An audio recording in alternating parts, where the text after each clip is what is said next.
السلام علیکم دوستانو، زه ستاسو کوربه امین خان د پښتون ورلډ چینل نه تاسو سره مخاطب یم.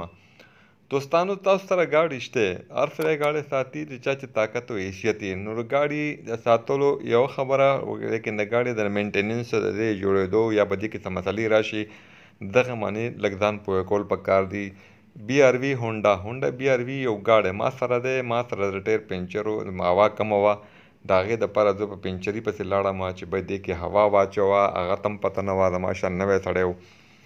نو هغه ما ته وایي چې جي به دې کې څومره هوا واچوم، څو پونډه واچوم. نو ما ته خو دا معلومات نشته، دا خو به تا ته پته وي چې زه هم نوی یم. نو بیا ما سوچ وکړو چې یاره داسې دومره غټ ګاډی کمپنۍ جوړ کړی، دې دپاره خو به څه انتظام کړی وي خامخا. نو ما ته ذهن کې راغلو چې دې باندې یو سټیکر لګېدلی.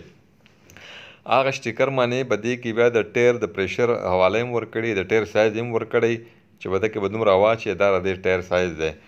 نو ما هغه سټیکر کوتو، په هغې کې زه ډېر زیات وکړی د ما ته میلاو شو، خو ډېر په مشکله میلاو شو. نو ما وی چې دا مسله د بل چا سره هم در پیښه کیدی شي. نو د دې وجې نه ما د دې نه ویډیو جوړه کړه او ویډیو مې وښیجوله چې تاسو په کار باندې راشي. دا ویډیو په غور باندې وګورئ، مختصر ویډیو د 3 منټو.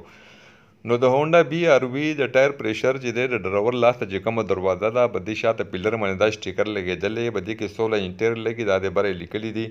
او دې کې 15 کسان راځي، د 15 کسه چې په دې کې کښېنن، په دې کې به 4 انټیرونو کې 32 پونډه هوا اچوي، او مخې ته هم 32 پونډه، شاته هم 32 پونډه، 15 کسه چې پکې کله ناست وي.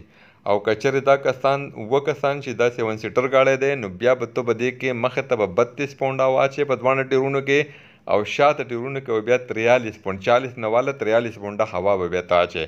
دا دې کمپنۍ دا کار ښه کړی دی، په دې سټیکر باندې دا ټوله خبره واضح لیکلې ده. ما دې ویډیو هم جوړه کړله او ویډیو هم تاسو وګورئ، خوندونه ترې واخلئ او دا ځای ولټوئ. انشاءالله که دا چینل ستاسو خوښ شي نو دا لایک کوئ او سبسکرایب هم کوئ او غنټي نشان باندې هم زور کوئ، او نوې ویډیوانو د معلومات دپاره به تاسو ته بر وخت معلومات در کومه. انشاءالله یو تازه ترین ویډیو سره به ستاسو په خدمت کې بیا وړاندې کېږم. خو لیکن دا ویډیو ډېر شیر هم کوئ، او دا چینل لازماً پښتون ورلډ چې دی د پښتنو ته دا خواست دی چې دا چینل لازماً چې دی دا سبسکرایب کړي، چې دا خپل واچ ټایم او سبسکرایبر پوره کړي. نو ډېره مننه دوستانو، د یو نوې ویډیو سره به ستاسو په خدمت کې بیا وړاندې کېږم. تر هغې پورې خپل کوربه ته اجازت راکړئ. په لوی الله وسپارم.